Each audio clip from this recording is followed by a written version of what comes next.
Eelmisel nädalal alustasime koos ehituskooli viimistlusõpetaja Terje Jakseniga väikest tapetseerimiskooli ja esimene plaan on meil seinas, nüüd peab sinna nurga juurde minema.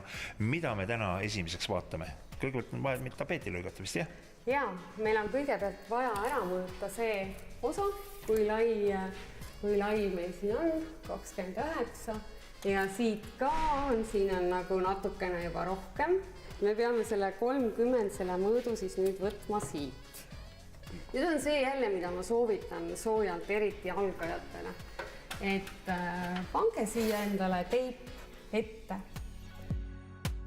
Ja nüüd siis jälle liimi ja soovitavad siis ikkagi jälle ühe paksusel kihina, nagu eelmine kordki.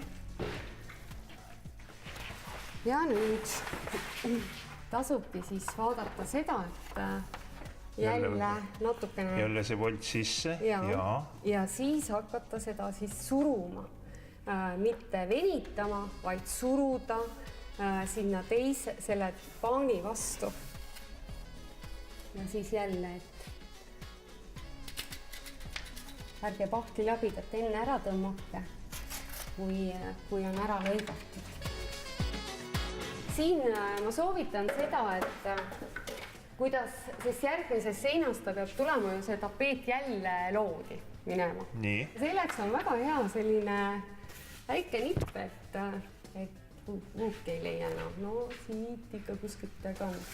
Ja siia teha siis liiatsiga punkt ette. Nüüd võtame teibi, paneme jälle. Kõik on nii nagu enne. Ja jälle suhteliselt siis ühtlase kihina. Siin tuleb nüüd jälle vaadata, et meil läheb, näete, siit paneme täpselt ta loodi ja see, et siit see läheb täpselt mustrisse. Ja kas sa näitad meile seal üleval nurgas selle tõmbe ka ära? Ja, ma näitan teile selle, kuidas siis lõigata. Tugevalt surute. Roostevaba metallpahtli labidas on see, millega sa teed. Ja siis tuleb ilusti läbi lõigata siis kaks paani korraga. Ja siis surute ilusasti kinni. Ja nagu te näha võite, on ta ideaalselt mustris. See suurepärane, aitäh Terje sulle.